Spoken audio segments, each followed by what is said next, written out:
here and maybe understand or rid ourselves of some prejudiced ideas, thoughts that we have about one another. John, I'll begin with you. Thanks a lot.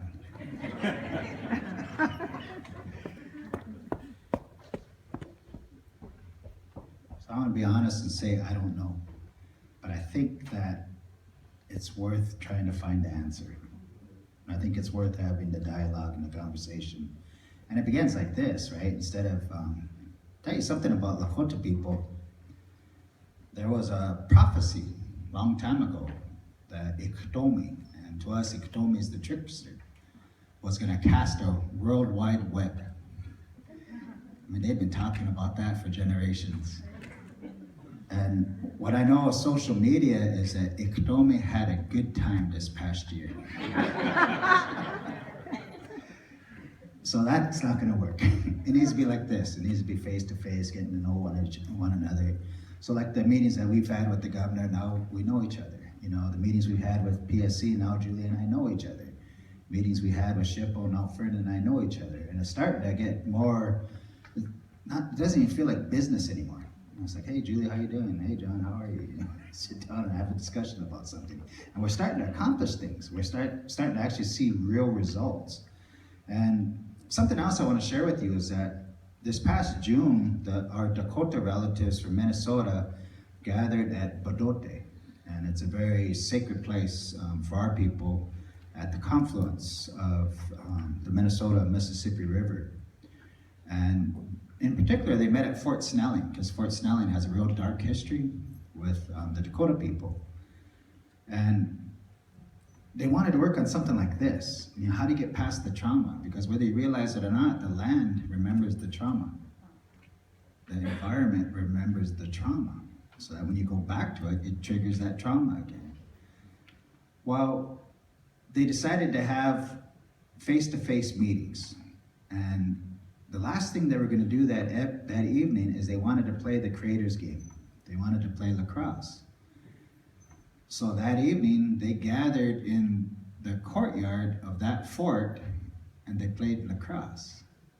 And as I was walking away and I was listening to that sound, you know, the laughter and the yelling and the excitement, they were replacing that sadness and that trauma and that hurt and that pain with laughter, with excitement, with joy. So there are some places, you know, and I know that Scott's talked to us about this before, that, you know, there's unfortunately a place down there where trauma occurred. And do you want that to be the memory? Is that what you want to be the memory here in North Dakota? We have an opportunity to replace that memory. We have an opportunity to help that land to heal. And through healing that land, then it becomes greater than us, right? Because then what you set in motion is you set in motion something that might help my children, my grandchildren, those not yet born. Because in our language, they all say, what that means is that the generations not yet born depend upon us today. So I don't have the answers, but I'm willing to sit at the table with you and see if together we can come up with something to get the ball rolling. I'll let you to it.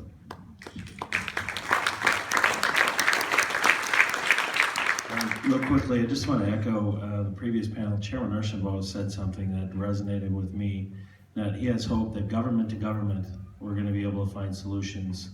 But in order to get something done, it has to happen people to people. It has to happen person to person. Not everybody has an open heart. I don't know if you know that. But more of us that do and step up and say, it's okay to be uncomfortable, it's okay to ask questions, it's okay, then we're gonna make a difference people to people. And I firmly believe that. And second of all, John, I taught lacrosse for 12 years. Yeah, and I started a club back in my own. I absolutely love it. So if you need a teacher, I'd be happy to help out.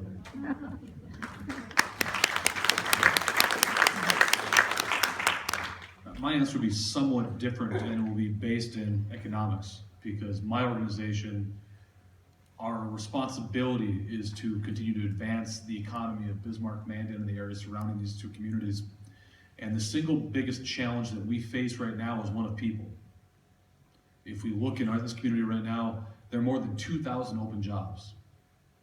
There's an unemployment rate that's pushing right around 2%. So in the short term, we need to seek to grow our own, no matter where they're from, no matter whether they're native or non-native. In the long term, we need to entice and attract new people to this community in order to fulfill those opportunities. There's a very special place in our community that's doing that, and one that I think can help carry this conversation forward, and that's United Tribes Technical College. Dr. Scogan's here, it happens at BSC as well, it happens at University of Mary, but at no place is it more evident in terms of how the native culture and the non-native culture can work together to accomplish that goal of cultivating and growing our own talent and attracting new talent to this community. Dr. Russ McDonald, who's a former SRST Chairman, does a fantastic job of creating those opportunities and cultivating those relationships with the business community. So if there's one thing that we can take away, there's one specific step that we can take to forward this conversation and to reconcile with one another, it is to support the efforts happening on that campus, seek to make those bonds even stronger, and help fill some of those 2,000 open jobs with people of all backgrounds.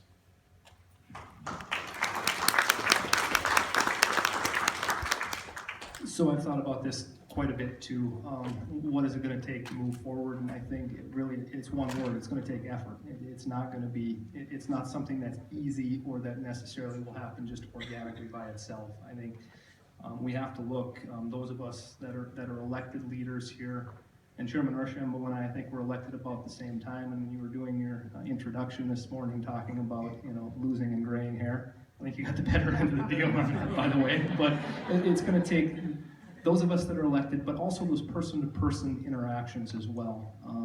I think there are opportunities in the way of formal events like this, but there are also some informal things that we can do, and I know Scott and I and John have talked about an event maybe this spring steeped in, we both and all come from horse culture. I mean, things like a trail ride or my family or Teamsters. If we can do something like that just to bring people together to talk and enjoy things that are natural for us. So I think those are the kind of things. And on the last panel, I saw or heard some of the discussion at the end as it relates to education. And I think there are some opportunities in our secondary education specifically as it relates to how we teach the history of this region, Native history and the history of settlement in this area. And Dr. Scogan talked about, I know Montana has, I believe they call it Indian Education for All. It's enshrined in their constitution. It was enacted by a bill in '99, I believe, as it relates to the curriculum. So I think that's important, but I think also a more formal, deeper understanding of the settlement of the area from all perspectives is important. And that's something that we can look at formally through government too. So, thank you.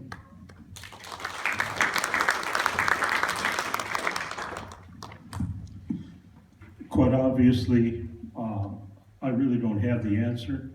If I did, I'd write a book, sell it, and go fishing for a long, long time. It's not going to be that easy. And if you're looking at us down here on this panel to give you the answers, you're looking the wrong direction. You're here listening to some people that have some ideas, and you've listened to people most of the day. That's the first step in the process of change. Listening is meant to get you to think. Each of you will come up with a different way of helping make this change and heal this wound. It's up to you out there to take what you've heard today, what you want to see accomplished, take that home, talk to the people who weren't here, tell them what you've seen, tell them we need to heal. and move on from there to make things better.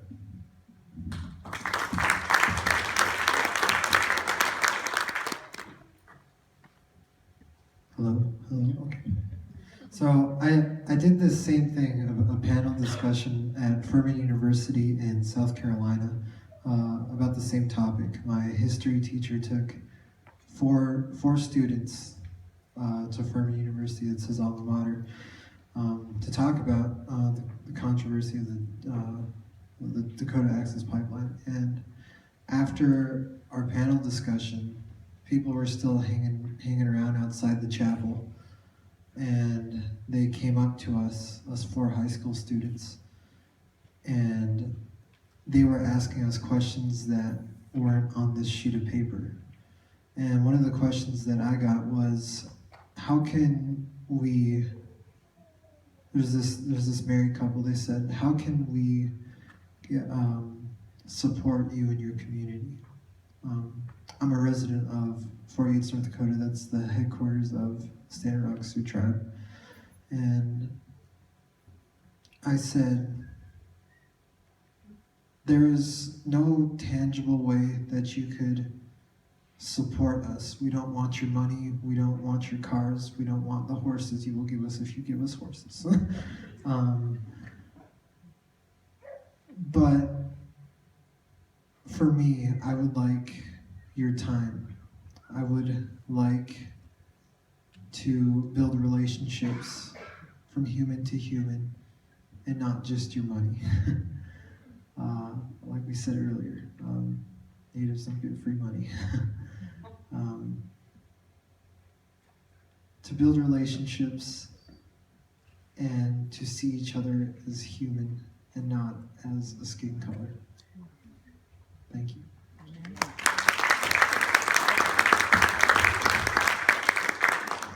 You know, I don't have Facebook, and I don't have Instagram, I don't have any social media stuff, so, and there's a reason why I don't have it.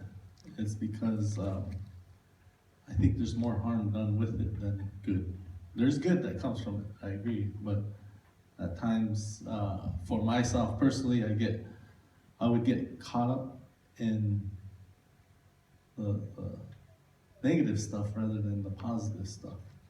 So I avoid it. And because this is the last panel that I get to be on, I want to make sure that I let people know that whatever is said on Facebook, it's not true. I don't have a house in Florida. I don't have a house in Foxwoods. I don't have a house in Mandan. We didn't build or improve things with our store with money that we got from DAPO. I never did sell out. You know, these are the things that come back. I remember one time, it was over Thanksgiving, and there was this lady who took a picture. It was getting cold. My wife and I were buying a jacket for my son. He's going to school, he's a high schooler in Solon. We're buying him a jacket, some lady takes our picture. Didn't Chairman Archambault, this is and I hate this when somebody gives me a piece of paper, they print off a screenshot. Look at what they're saying. Didn't Chairman Archambault get the notice that we're boycotting on Thanksgiving Bismarck? And here he is at Shields, buying a jacket, and they showed our cart. So, and you know, sometimes it's healing within our own that has to take place. And it's really hard, it's really difficult. It's really hard for me, because you get hurt. And it's a challenge to forgive. And when we talk about the past and we share about the history, it's because we don't want to forget.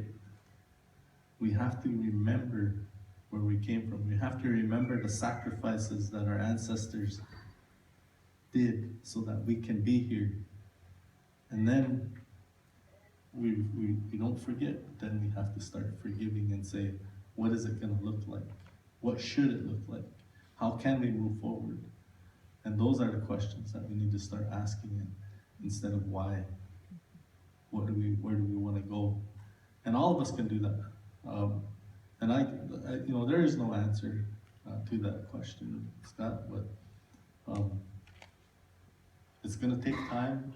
And I believe that because of what had happened here today, we have an opportunity to make a choice, a decision to either continue what we have been doing the past 100 years for another 200 years, or this is a beginning to start the change so that we can improve lives, we can improve relationships for the next 200 years, and all of our children, our great-grandchildren, and those that are not even born yet are in a better place than we are today. So it's a start. And we're never gonna be able, I don't think we'll ever see the result of this movement. It's not over.